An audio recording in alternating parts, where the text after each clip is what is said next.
Today we're going to talk about Stanley Johnson and why I think the Lakers should hold on to him, especially if they're trying to make a deep playoff run. Because come playoff time, the game really slows down. And from my perspective, I think Stanley Johnson is well suited for this type of basketball, especially on the defensive end. Right off the bat, Stanley Johnson is guarding the most dangerous man on the court, which is the inbounder. Trae Young sets up a back screen here for the inbounder John Collins while the ball is being reversed to the other side of the floor. This catches Stanley Johnson by surprise, and I believe if he was on this team the whole season, this would have been a switch here with Avery Bradley. But these guys are unfamiliar with each other, and that puts Stanley Johnson behind the 8 ball. Now he has to trail this play.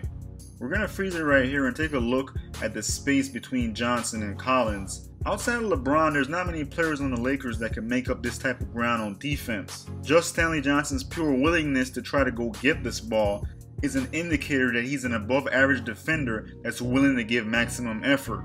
This next play is something that Russell Westbrook does maybe 5 times a game, and it's a momentum killer. And that is when he runs down the floor and takes a quick shot with none of his teammates even being near the paint, 18 seconds on the clock. No passes, no movement. Heavily contested shot.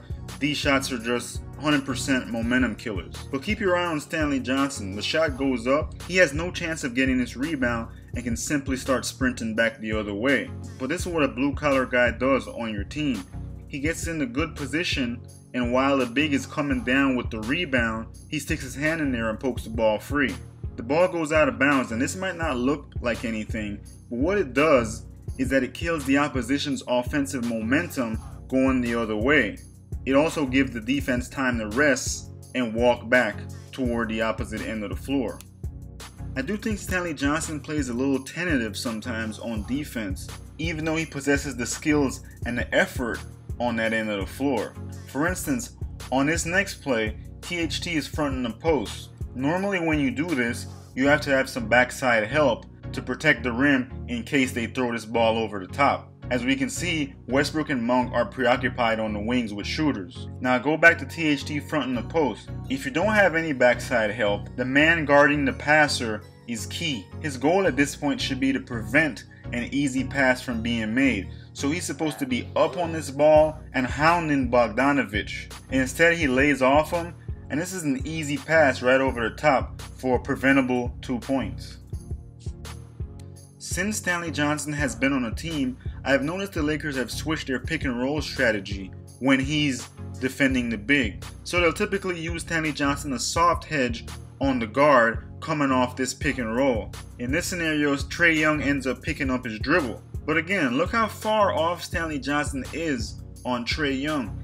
If he decides to play up on Trae Young with Bradley at his side, hands up, making things difficult, that makes this a tougher pass for Trae Young to try to get out of this, and could possibly lead to a turnover. But because the passing window is still there and the big is leaking towards the paint, Trae Young gets his pass to Collins, and the Lakers get lucky as he misses Clint Capella going towards the rim. Stanley Johnson quickly recognizes this and sprints back to cover Capella, which again shows his effort on the defensive end of the floor. There's just a few things that he could do even better at this stage of the game, being on a 10-day contract. Now we cut to a team and a point guard that's on top of their game at this point in the season. This is the game after the Lakers played the Hawks, and you could tell that the Grizzlies scouted the way that they played the pick and roll. So again, soft hedge here by Stanley Johnson on Morant. No real pressure on the ball.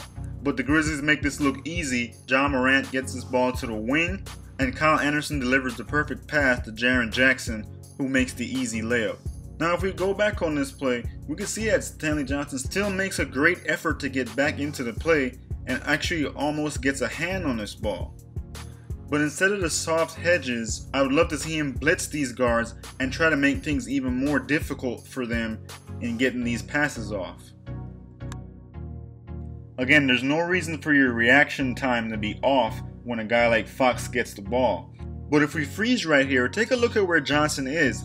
He's almost bodying up on Fox. Notice that you can't see Johnson's left hand. This is where you can take advantage of your positioning against the offensive player. He can use this hidden left hand to push and bump Fox off his spot and make things a little bit more uncomfortable for him driving to the hole. Great defenders like Kobe Bryant and Scottie Pippen were masters at using this tactic to get an edge on the offensive players.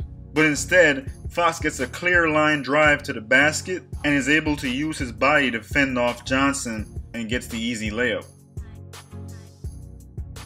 This last play is just a bonus and really exemplifies how a lack of effort can cost you games. Stanley Johnson only played 12 minutes in this game and wasn't involved in this final play. At this point, the Lakers were down 4, but this is the play that really decided the game down the stretch. Buddy Hield has the ball up top, Austin Reeves defending, LeBron in drop coverage.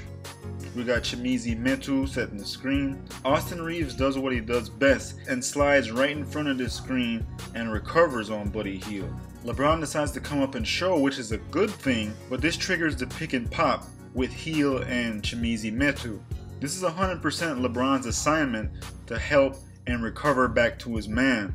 Metu is a 28% three-point shooter, so that might be the reason why LeBron didn't respect his shot.